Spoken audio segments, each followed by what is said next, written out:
Hi, Jeremy the Tall Trainer here, and I want to tell you a story about problem solving. I heard this story, and it tickled me a bit. I thought it was kind of funny, and it made a good point, so I'll share it with you.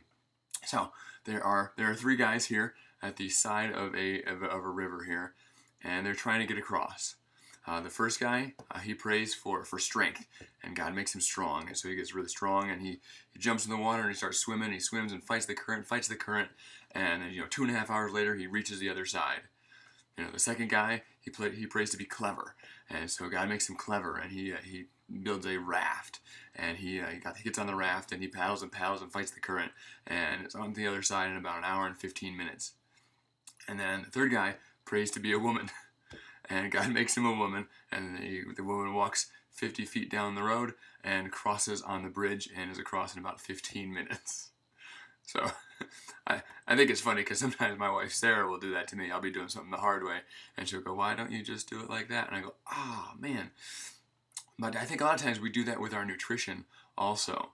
And so in our program, we really try to focus you in onto some very specific things. So you're not trying to do the strong way, the clever way. It's really just the way that works, the most common sense way. And so there are a few things that we were going to direct you to here. So our big nutrition targets here. So one of them is 1 pound of raw and 1 pound of cooked veggies.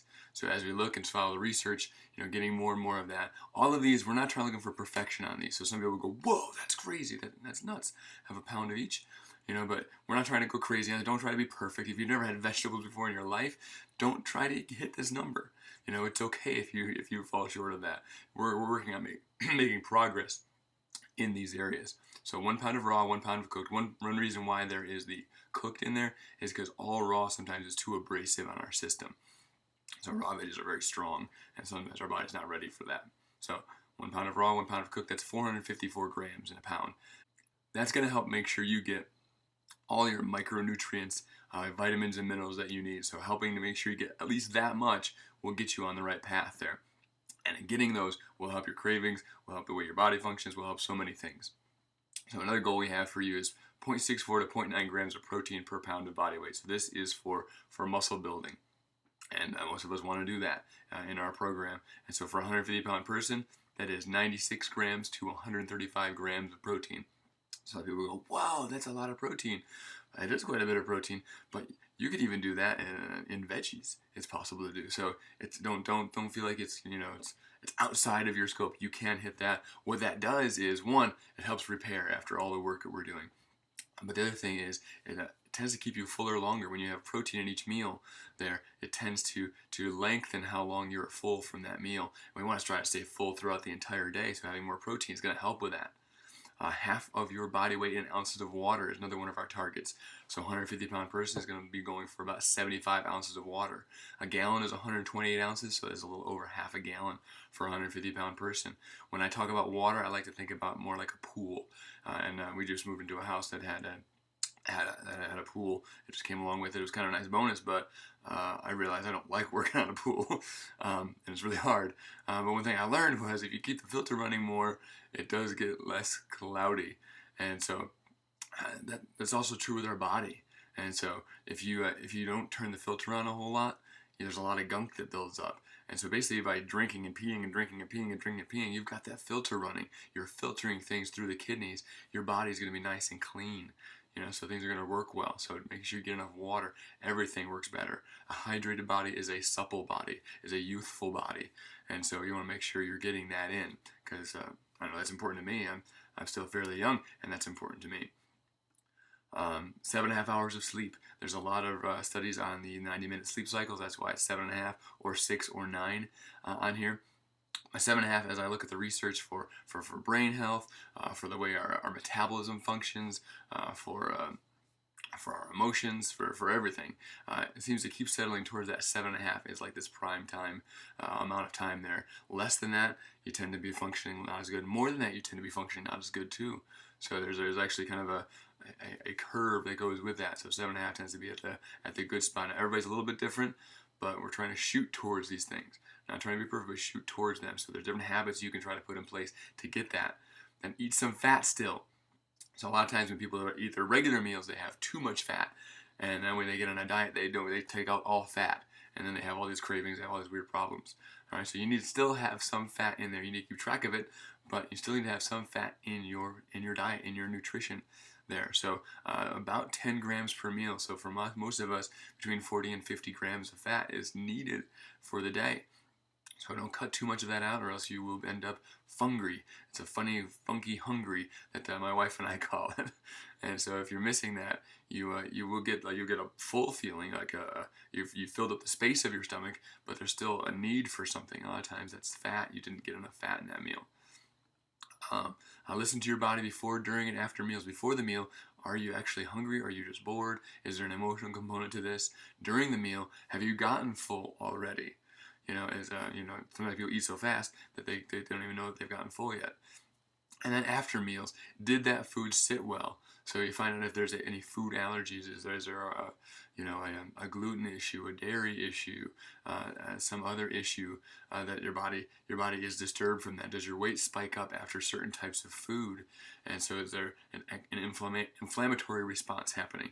So start figuring out some of that and apply that. Sometimes just making one of those switches starts the weight loss going like crazy. And you feel like, I haven't done anything else. My calories still seem like they're the same spot, but I made a switch to a type of food, and now it's working. And so we want to make sure we're finding those, we're aware of those, we're listening to the body there. Slow down your eating. So that means chew more, which actually helps digestion. Indigestion is a lack of digestion. It's not digesting well. A lot of times indigestion can simply come from you don't chew enough before you swallow. You're trying to shovel your food in. And so slow that down, chew, things will function better. You'll absorb those nutrients better. Also, it's going to take more time. That more time that you're spending, in that chewing process, it gives you more time to get full before you finish all your food. So even just eating slower could be a weight loss strategy. Eat more food earlier in the day. In cultures where they eat their food earlier in the day, they tend to be lighter than us Americans here. And so and also when they do studies, they do surveys on people who are reporting they're eating more of their food early in the day have a lower body fat than people who are eating their food later. And the reason for that is the food is the fuel for the day. And so if you eat the food early in the day, you have the energy to burn throughout the day. You have higher energy during the day. If you eat the food late at night, that means you have energy at night, which a lot of times will disrupt your sleep even. And so you don't want to eat and then just lay down, or eat instead of on the TV. Is eat sooner and use that energy, throughout the day. Eat every 3 to 4 hours. So especially if you have problems with craving, you want to try to hit this one. So if you find you're craving things a lot, eat every 3 to 4 hours. Get some of those other strategies, the protein, the water, the veggies in there, and you'll probably find a dramatic drop in your cravings there. So if you go longer than 4 hours, you tend to want sugar, carbohydrates for that next meal. Whereas if you eat sooner, you can go without them as much. You still need some, but you won't have to have them as the primary goal of that meal is to get sugar or carbs or bread in. And then we recommend for a lot of people one high day per week. So one day of the week where you actually take the calories up a little bit. So that's going to be about 500 to 1,000 calories extra for that particular day. And so if you're at a low calorie level, your body starts to downshift a little bit, starts to turn off the switches, starts to save energy. One day a week of spiking it up there can fire things up again.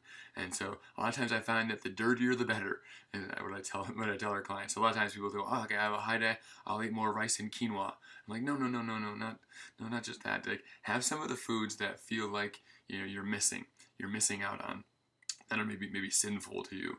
And what that does is actually going to help you to stay on the path. Not only physiologically get that rev up in the metabolism, but also psychologically, knowing that you're going to say no, but eventually you get to say yes.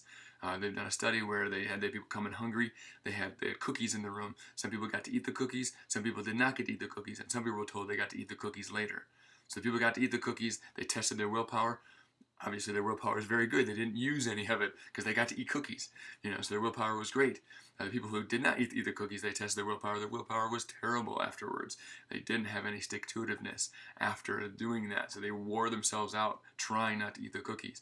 But the people who were told they got to eat the cookies later, they did not eat the cookies. They were told they got to eat them later. They tested their willpower. They performed about the same as the people who ate the cookies.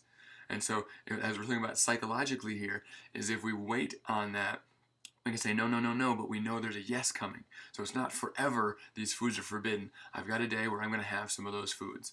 And we go 500 to 1,000 calories up. And a lot of times I'll tell people, even to drop your protein level down that day so you can have extra carbs, so you can really have a great time with that. And that'll be even more fun.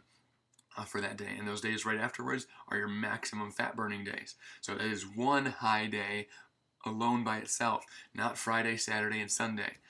So if we get those 3 high days in a row, we're not going to get the results that we really, really want there.